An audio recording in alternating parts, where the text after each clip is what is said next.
പ്രാധാന്യമല്ല, നിർണായകമായ ഇലക്ഷനാണ്. ഏറ്റവും നിർണായകമായ ഇലക്ഷനാണ്. തെരഞ്ഞെടുപ്പ് പ്രചരണം അവസാനിച്ച അവസരത്തിൽ ഇന്നലെ വൈകിട്ടോടുകൂടി തന്നെ കേരളമൊട്ടാകെ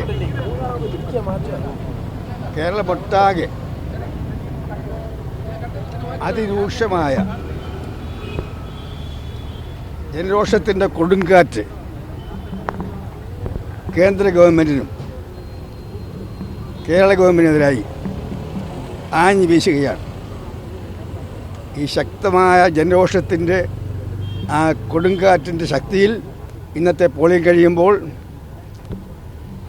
ഇടതുമുന്നണി തകരും, BJP തരിപ്പണമാകും.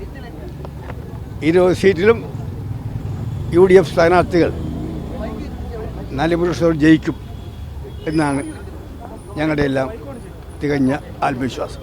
ഏറ്റവും പുതിയ വാർത്തകളും വിശേഷങ്ങളും വിരൽ തുമ്പിലറിയാൻ സീ മലയാളം ന്യൂസ് എല്ലാ ഡിജിറ്റൽ പ്ലാറ്റ്ഫോമുകളിലും ലഭ്യം.